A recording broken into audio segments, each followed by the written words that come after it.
বাংলাদেশের প্রথম নারী প্রধানমন্ত্রী বেগম খালেদা জিয়ার জন্মবার্ষিকী উপলক্ষে দেশব্যাপী দোয়া ও মিলাদ মাহফিল অনুষ্ঠিত হয়েছে। প্রতিনিধিদের পাঠানো তথ্যচিত্রে জানাচ্ছেন তাহসিন তারিন। টাঙ্গাইলের মির্জাপুরে যথাযোগ্য মর্যাদায় প্রয়াত সাবেক প্রধানমন্ত্রী বেগম খালেদা জিয়ার জন্মবার্ষিকী পালন করেছে বিএনপি ও এর সহযোগী সংগঠন। সাবেক প্রধানমন্ত্রী ও বিএনপি চেয়ারপারসন মহরুমা বেগম খালেদা জিয়ার ৮২তম জন্মদিন উপলক্ষে চাঁপাইনবাবগঞ্জের শিবগঞ্জে কোরআন খতম ও এতিমদের মাঝে খাবার বিতরণ করা হয়েছে। দেশনেত্রী বেগম খালেদা জিয়ার জন্মবার্ষিকী উপলক্ষে খুলনায় বিশেষ দোয়া মাহফিলের আয়োজন করা হয়েছে নগর বিএনপির উদ্যোগে। সাবেক প্রধানমন্ত্রী বেগম খালেদা জিয়ার জন্মবার্ষিকী উপলক্ষে বরিশালে আলোচনা সভা ও দোয়া মোনাজাত করা হয়। সাবেক প্রধানমন্ত্রী মহরুমা বেগম খালেদা জিয়ার জন্মদিন উপলক্ষে ময়মনসিংহের নতুন বাজার দলীয় কার্যালয়ে মিলাদ ও দোয়া মাহফিলের আয়োজন করে দক্ষিণ জেলা ও মহানগর বিএনপি।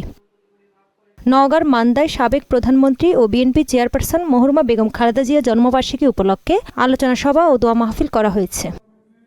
বেগম খালেদা জিয়ার ৮২তম জন্মদিন উপলক্ষে জামালপুর জেলা বিএনপির উদ্যোগে দোয়া মাহফিল হয়েছে। বিএনপি চেয়ারপারসন মহরুমা বেগম খালেদা জিয়ার জন্মদিন উপলক্ষে পিরোজপুরের স্থানীয় বিএনপির পক্ষ থেকে দোয়া মাহফিল হয়েছে। কেরানীগঞ্জ মডেল উপজেলা বিএনপির প্রধান কার্যালয় শিকারীটোলায় মিলাদ দোয়া মাহফিল ও কেক কেটে মহরুমা বেগম খালেদা জিয়ার জন্মবার্ষিকী পালন অনুষ্ঠানে প্রধান অতিথি হিসেবে উপস্থিত ছিলেন দলের স্থায়ী কমিটির সদস্য আমানুল্লাহ আমান। সাভারে সাবেক প্রধানমন্ত্রী প্রয়াত বেগম খালেদা জিয়ার জন্মদিন উপলক্ষে দোয়া ও মিলাদ হয়েছে। সাবেক প্রধানমন্ত্রী ও বিএনপি চেয়ারপারসন বেগম খালেদা জিয়ার জন্মবার্ষিকী উপলক্ষে ফেনীতে মিলাদ ও দোয়া মাহফিল অনুষ্ঠিত হয়েছে।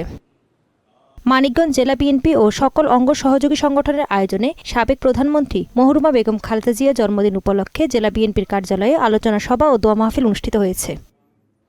সারা দেশের ন্যায় নওগাঁয় সাবেক প্রধানমন্ত্রী ও বিএনপি চেয়ারপারসন মহরুম বেগম খালেদা জিয়ার জন্মবার্ষিকী উপলক্ষে আলোচনা সভা ও দোয়া মাহফিল অনুষ্ঠিত হয়েছে।